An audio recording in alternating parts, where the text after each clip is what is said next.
Continuando com as aulas de revisão, a gente ataca agora de biologia. E o Cebola relembra com você alguns temas importantes da matéria, como célula, replicação e talófitas. Alô, turma. Hoje nós estamos aqui para fazer a primeira rodada de revisão. Vamos dar uma olhada em tudo aquilo que nós vimos desde o começo do ano para vocês. Vejam, o que nós vamos ter que ver de matéria para nós podermos fazer um bom exame. Primeira parte da matéria que nós vimos foi a citologia. E a citologia é a parte da ciência que estuda, da biologia que estuda a célula, as suas organelas, as suas funções. E nós vamos ver o que é importante desta parte da matéria. Vamos lá ver conosco.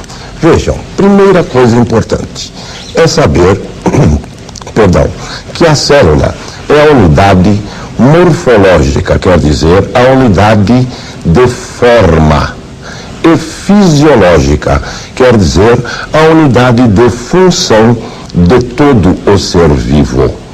Unidade morfológica e fisiológica, unidade de forma e de função de todo o ser vivo.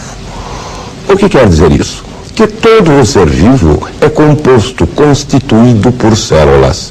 É bom sempre que lembremos que o vírus constitui uma exceção nesta teoria, né, celular, que todo ser vivo é composto por célula. O vírus, ele tem uma constituição, uma única carapaça proteica e um recheio, um miolo, vamos dizer assim, de ácido nucleico, que pode ser DNA ou RNA. Mas uma célula padrão, como é que ela se mostra ao microscópio eletrônico? Vejamos lá como é que ela se mostra. Temos aqui uma célula animal típica, com todas estas organelas que irão constituir os pequenos órgãos que irão fazer as funções desta estrutura, dessa unidade morfofisiológica do ser vivo. Como célula animal, nós devemos lembrar que essas duas estruturas, lisossomos e centríolos, isso são característicos de células animais. Células vegetais não possuem, de vegetais superiores, não possuem estas estruturas, lisossomos e centríolos.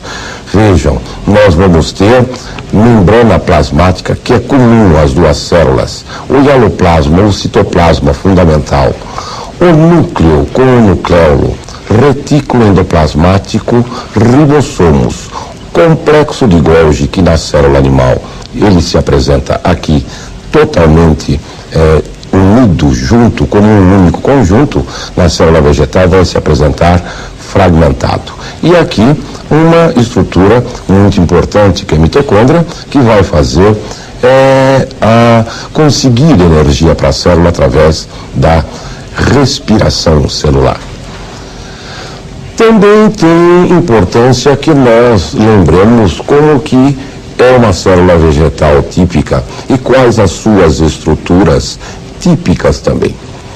Além disso, nós vamos também ter que lembrar das funções destas organelas dentro da célula, para que toda esta célula consiga fazer as funções que um ser vivo completo faz. Vamos lá ver. Vejam, existe uma parede celular na célula vegetal que não existe na célula animal. Isso daqui quase sempre de composição celulósica. O complexo de Golgi ele está todo fragmentado pelo citoplasma, a mitocôndria, porque também célula vegetal necessita de energia para o vegetal crescer, se reproduzir. Nucleolo, núcleo, um grande vacúolo central, que é característico de células vegetais agora, onde vai haver o armazenamento de substâncias solúveis na célula. O hialoplasma, que também existe em células animais. O cloroplasto, característico de células vegetais, os ribossomos e a membrana plasmática. Vamos também ter de importância todas as organelas com as suas funções. Deveremos, então, memorizar. Marque aí, escreva, guarde, porque isso é muito importante em qualquer tipo de vestibular que se faça. Sempre fazer a organela e função. Organela e função. Vejam, membrana plasmática, devemos saber que é de natureza lipoproteica. Mitocôndria faz a respiração celular. O lisossoma, responsável pela digestão intracelular. O complexo de Golgi faz o armazenamento e a secreção de substâncias produzidas pela própria célula.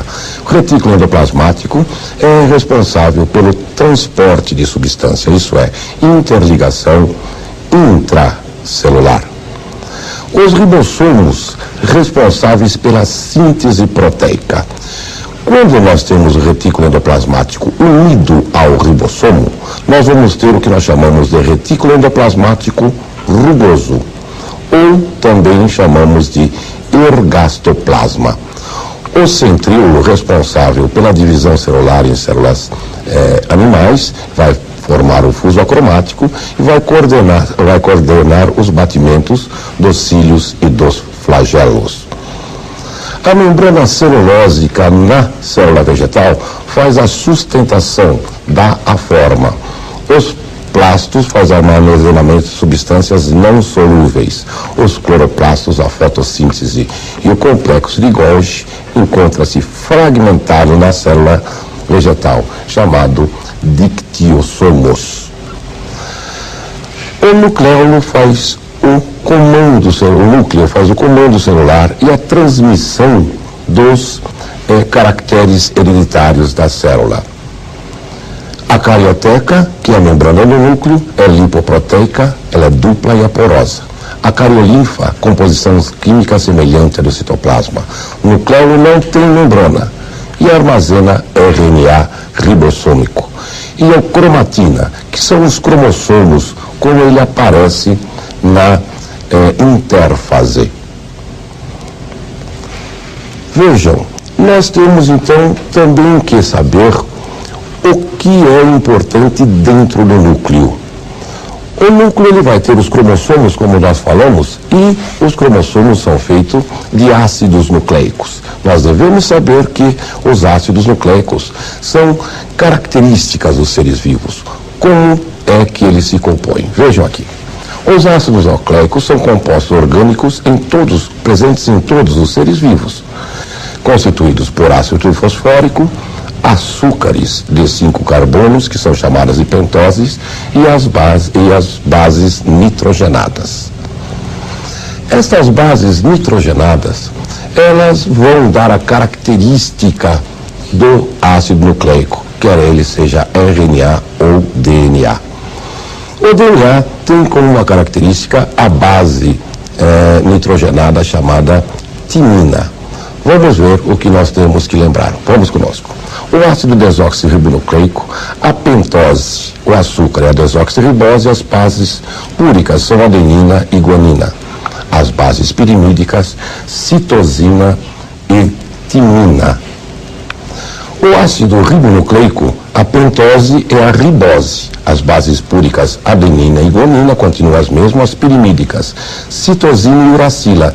Vai ser substituído, a uracila vai substituir a timina nos ácidos, no RNA. Vejam, replicação. Vence a cópia do DNA pelo próprio DNA. E as bases se correspondem. Adenina com timina, citosina com guanina. Temos a transcrição, que agora vai ser a cópia do DNA pelo RNA, onde a adenina vai corresponder à uracila, a citosina à guanina. A tradução é a síntese de proteína feita pelo retículo endoplasmático rugoso ou ergastoplasma. Vejam, de importante também, vamos dar uma geral nos vegetais. Vamos ver as características mais importantes dos vegetais. nós devemos saber os grandes grupos vegetais. Quais são esses grandes grupos vegetais e as suas características? Vejamos conosco. As talófitas, não tem caule, não tem raiz e nem folhas verdadeiras. A reprodução pode ser assexuada ou sexuada. As briófitas são avasculares.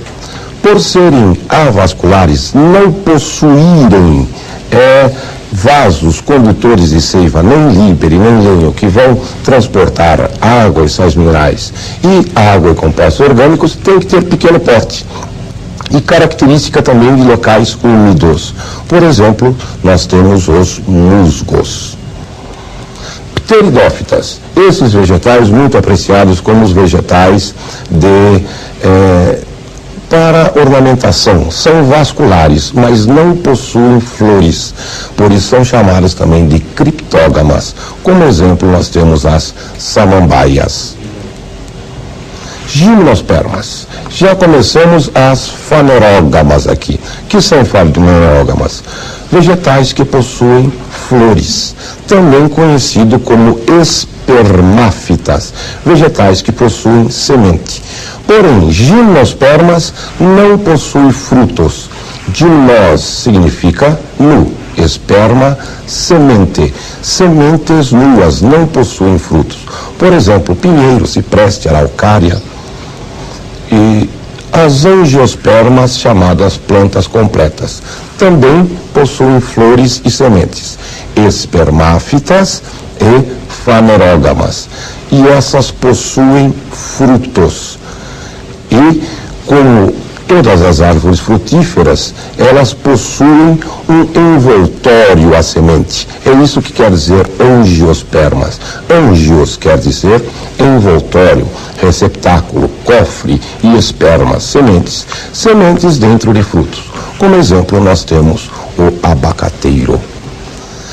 Vejam, então, quanta coisa que nós já vimos aqui nessa nossa primeira aula.